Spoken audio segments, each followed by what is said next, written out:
Bismillahirrahmanirrahim. Assalamualaikum warahmatullahi wabarakatuh. Waalaikumsalam warahmatullahi wabarakatuh. Hamdan wa syukranillah, salatan wa salaman ala rasulillah. Rabbi shrah li sadri wa yassir li amri wahlul 'uqdatam min lisani yafqahu qawli. Dewan Hakim yang arif lagi bijaksana yang saya hormati, para rekan finalis cabang karya tulis ilmiah Quran yang saya banggakan, dan hadirin hadirat yang saya muliakan. Berdirinya saya di sini adalah untuk mempresentasikan dan mengkaji lebih dalam tulisan karya tulis ilmiah Quran saya dengan judul Pemberdayaan Ekonomi Umat melalui Pengembangan Sektor Pariwisata Perspektif Islam.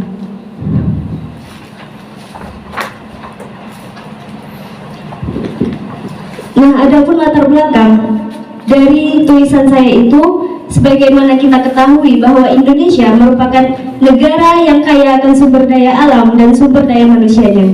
Namun, ketika kita melihat potret ekonomi kita saat ini, bahwa hal itu justru berbanding terbalik dengan potensi sumber daya alam dan sumber daya manusia yang ada di Indonesia. Sebagaimana kita lihat, masih ada masalah-masalah kemiskinan dan pemerataan ekonomi yang melanda di negara kita. Nah, hal ini tentunya harus segera diatasi. Nah, adapun salah satu upaya untuk mengatasi hal tersebut adalah dengan mengembangkan sektor pariwisata. Nah, mengapa sektor pariwisata? Kita lihat bahwa pariwisata mampu menyumbang 4,5% untuk produk domestik bruto kita, dan telah menghasilkan devisa sebesar 1,84 miliar US dollar. Nah, data ini cukup membuktikan kepada kita bahwa sektor ini bisa mendobrak dan mendorong kemajuan ekonomi masyarakat Indonesia. Nah, sebelum memasuki pembahasan lebih dalam, maka saya akan memaparkan terlebih dahulu apa itu pemberdayaan ekonomi umat dan pariwisata. Pemberdayaan ekonomi umat adalah suatu usaha untuk memaksimalkan dan memperkuat kapasitas komunitas, kelompok, atau individu dalam konteks tertentu sehingga mereka dapat meningkatkan taraf hidupnya secara mandiri. Nah, sedangkan pariwisata itu merupakan suatu kegiatan yang dilakukan oleh individu atau kelompok dalam upaya untuk mencapai keharmonisan dan kepuasan hidup di tingkatan sosial, budaya, dan juga ilmiah. Nah, adapun konsep pemberdayaan ekonomi umat dalam Islam itu terdapat dalam Quran Surah At-Taubah ayat 105. A'udzu billahi minasyaitonir rajim. Bismillahirrahmanirrahim. Wa qul i'malu fasayarallahu 'amalakum wa rasuluhu wal mu'minun wa saturadduna ila 'alimil ghaibi wasyahadati fayunabbi'ukum bima kuntum ta'malun.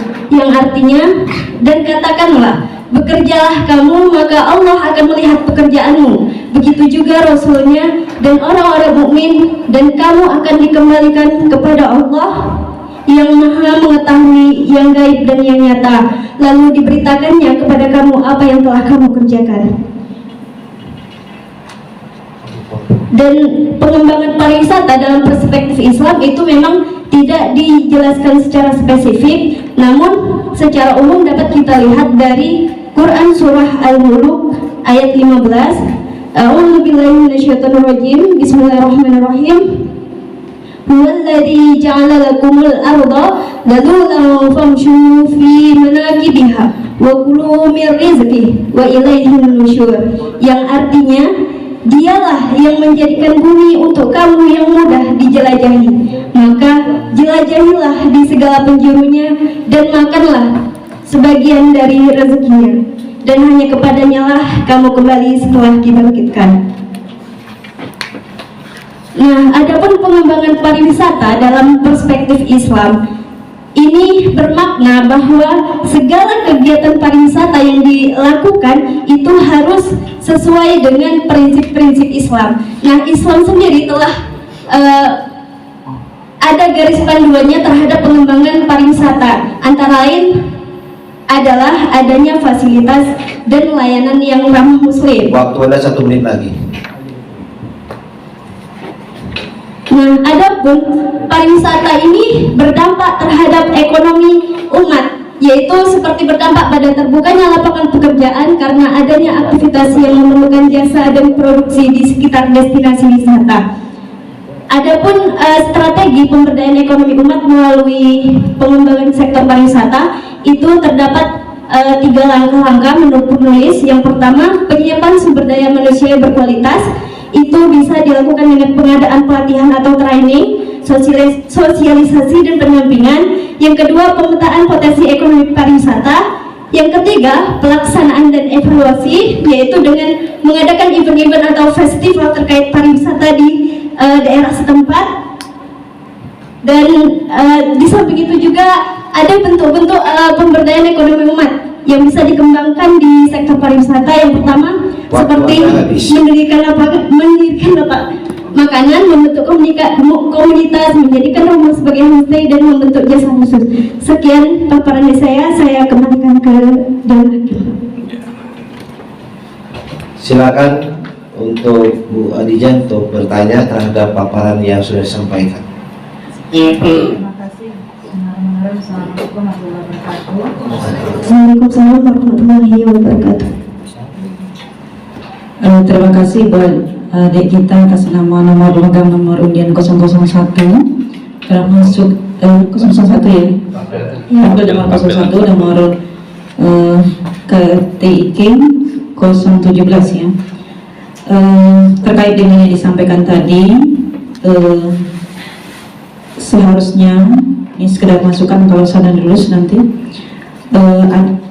antara latar belakang sama dengan pemaparan hasil tidak sinkron ya, karena kalau menurut saya seharusnya itu karena berbicara tadi ada sektor wisata halal, kita berbicara tentang wisata halal sesuai dengan Master Plan Ekonomi Syariah 2019 sampai 2024 dan ceritakan posisi Indonesia berada mayoritas masyarakat muslim, kemudian peluang itu. Kemudian Indonesia menempati posisi ketiga peringkat Global Index secara internasional, itu untuk sektor pariwisatanya. Nah, berbicara tadi masalah terkait dengan pariwisata, pemberdayaan ekonomi umat, ya. Dari pemaparan tadi ada beberapa, tapi data yang dimasukkan itu belum sinkron, belum yang baru, belum up to date, yang 2022. Kemudian untuk dampak, ya, dampaknya itu tadi menceritakan satu, membuka lapangan pekerjaan, sinkronisasi lapangan pekerjaan antara sektor pariwisata terutama tadi bicara di sini membuka lapak dan sebagainya, itu adalah kembali kepada sektor wisata halal, karena sektor halal ini penyumbang devisa negara yang terbesar. Itu buat masukan kita. Namun di sini dampaknya itu satu ya, satu tadi masalah pekerjaannya belum segera, kemudian devisa. Tapi karena kita terkait dengan KTIK, artinya kita berbicara tentang konsep Al-Qur'annya. Ini belum dimasukkan ayat-ayat dampak impact terhadap pariwisata, terhadap perekonomian masyarakat tempatan. Kemudian dalam strategis juga saya lihat dalam strategis itu karena ada kebijakan yang baru termasuk regulasi, ya itu betul tidak ada SDM, oke, tapi regulasi tidak dimasukkan karena tanpa regulasi wisata ini tidak akan bisa tumbuh, agrowisata di masyarakat tanpa dukungnya pemerintah, ya. Tapi itu sekedar masukan saja. Pertanyaan saya buat adik pemegang undian K1, sejauh yang saudara amati sektor pariwisata ini terkhusus dalam pengembangan sektor wisata yang hari ini lebih tren kepada wisata halal, karena saudara berbicara wisata secara umum. Untuk sektor pariwisata dalam Islam, bagaimana kontribusi ya yang Anda pahami pengembangan sektor wisata terhadap masyarakat berada di tempatan sebagai penyumbang ekonomi. Mohon penjelasannya. Terima kasih Bu. Untuk kontribusi untuk masyarakat setempat sebagai pelaku usaha, mungkin bisa dari segi manusianya, kita sebagaimana yang disebutkan di paparan saya tadi, ada yang namanya penyiapan sumber daya manusia yang berkualitas. Nah, di situ ada dijelaskan tentang cara-cara yang dilakukan, seperti kita mengadakan sosialisasi atau pendampingan atau training. Nah, untuk supaya kita mendorong masyarakat setempat untuk membangkitkan usaha-usaha yang ada di sekitarnya terkait pariwisata, itu beliau harus memiliki ilmu terlebih dahulu. Kemudian setelah memiliki ilmu, baru kita bersama-sama menentukan potensi ekonomi pariwisata yang ada di tempat di sekitarnya. Setelah itu baru dilakukan tahap pelaksanaan dan evaluasi seperti yang dijelaskan di paparan saya tadi. Untuk mengembangkan usaha-usahanya itu, maka harus dilakukan pemasaran bisa dilakukan di media sosial, karena sebagaimana kita sekarang ketahui bahwa media sosial ini merupakan media yang sangat ampuh dalam memasarkan suatu produk apapun. Seperti itu.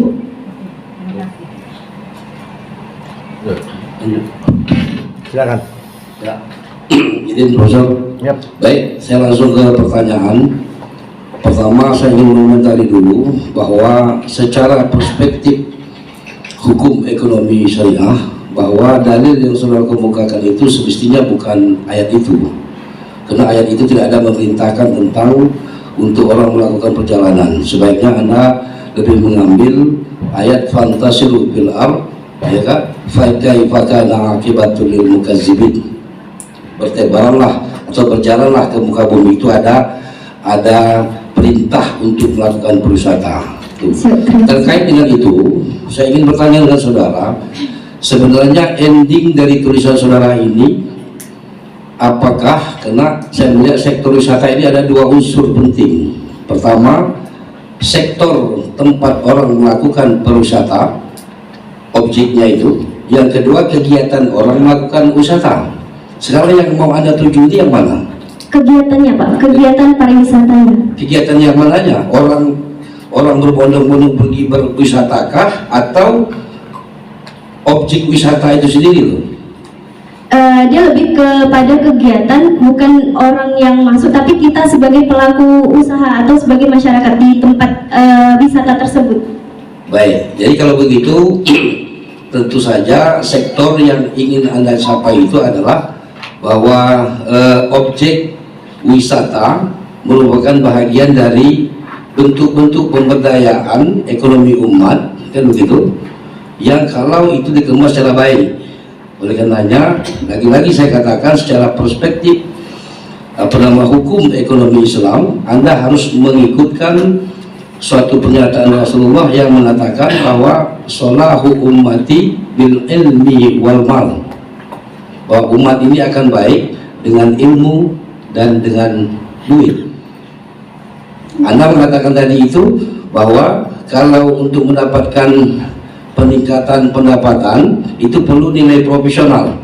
Profesional itu perlu ada pembekalan ilmu pengetahuan, betul begitu? Ya, betul. Nah, kalau begitu tulisan Anda ini endingnya itu kepada objek wisata dan marketing, ya kan gitu. Ya. Sehingga orang akan datang berbondong-bondong untuk melakukan kunjungan perwisataan itu. Jadi bukan pada kegiatan wisata itu ya.